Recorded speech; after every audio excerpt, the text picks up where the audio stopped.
নমস্কার, ধর্মের আড়ালে চ্যানেল থেকে আপনাদের সবাইকে আন্তরিক শুভেচ্ছা জানাচ্ছি। আমাদের মধ্যে একটা প্রচলিত ধারণা আছে।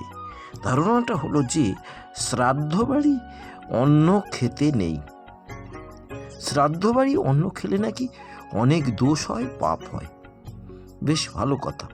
তাহলে বৈষ্ণবদের শ্রাদ্ধে মানুষ অন্ন গ্রহণ করে কেন? বৈষ্ণবদের বাড়ির শ্রাদ্ধে অন্ন গ্রহণ করা যাবে, অথচ আদার্স যারা আছেন তাদের বাড়িতে শ্রাদ্ধকালে অন্ন গ্রহণ করা যাবে না। এর রহস্যটা কি? আজ এই বিষয়ে আপনাদের কাছে আলোচনা করার চেষ্টা করব। বৈষ্ণবরা যখন শ্রাদ্ধ করেন তারা কৃষ্ণ পূজা করেন। কৃষ্ণ পূজায় নিবেদিত অন্ন প্রসাদ হিসেবে সবাই গ্রহণ করে। আর যারা শ্রাদ্ধ করেন এই কৃষ্ণ পূজা করেন না। তারা যা যা করণীয় কাজ করে, আমরা বলি, আমাদের ধারণা যে তারা প্রেত পূজা করে। তাই তাদের পিতৃপুরুষদের শ্রাদ্ধ বাসরে আমরা অন্ন গ্রহণ করি না। একটু ভেবে দেখবেন, এই যে শ্রাদ্ধ করা হয় কেন? পরলোকগত ব্যক্তির আত্মার শান্তির জন্যে। তাহলে পরলোকগত ব্যক্তির আত্মার শান্তির জন্যে বৈষ্ণবরাও শ্রাদ্ধ তো করেন। তাদের শ্রাদ্ধের আমাদের শ্রাদ্ধের তফাৎটা কি? শ্রাদ্ধ করতে আমরা কি কি বৈদিক আচরণ করে থাকি?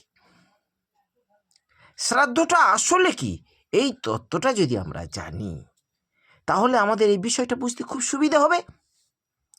শ্রাদ্ধ আসলে কৃষ্ণ পূজা, বৈষ্ণব হোক অবৈষ্ণব হোক। কৃষ্ণ পূজা কেন করা হয়? কৃষ্ণ পূজা করা হয় আত্মা উদ্ধারের জন্যে, পরলোকগত ব্যক্তির আত্মার উদ্ধারের জন্যে। আদার্স কোনো দেবতা বা দেবী আত্মার উদ্ধার করতে পারেন না।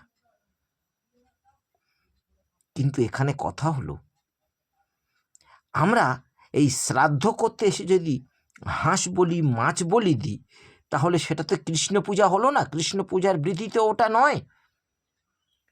এইভাবে তো কৃষ্ণ পূজা করা হয় না। আর এই যে শ্রাদ্ধগুলো করেন যেসব কাপালিক শ্রেণীর ব্রাহ্মণ, এই কাপালিক আচরণে অভ্যস্ত যে বামুনরা শ্রাদ্ধকর্তার পৌরোহিত্য করেন, সেটা বৈষ্ণবদের পক্ষে সেখানে খুবই অগৌরব এবং সেখানে অন্ন গ্রহণ করতে তারা পারেন না। কিন্তু শ্রাদ্ধ আসলে কৃষ্ণ পূজা। কৃষ্ণ পূজায় কৃষ্ণের কাছে বৈষ্ণবরা করেন অন্যভাবে, আর সব যারা করেন তারা সব কৃষ্ণ পূজা করেন, কিন্তু তাদের পদ্ধতিটা আলাদা। উদ্দেশ্যটা এক।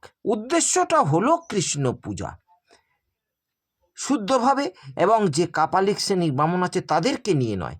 যারা বৈদিক শ্রেণীর ব্রাহ্মণকে দিয়ে যদি শ্রাদ্ধ করানো যায়, বৈদিক আচরণে, শুদ্ধ বৈদিক আচরণে কুসংস্কার মুক্ত করে যদি শ্রাদ্ধ করা যায়, তাহলে সেই শ্রাদ্ধ অন্ন গ্রহণ করলে কোনো পাপ হয় না। শুধুমাত্র বৈদিক শ্রেণীর ব্রাহ্মণরা বৈদিক আচরণের মাধ্যমে অবৈষ্ণবদের শ্রাদ্ধ করে বলে আমরা বলি যে শ্রাদ্ধকালে, শ্রাদ্ধ বাসরে অন্ন গ্রহণ করা উচিত নয়।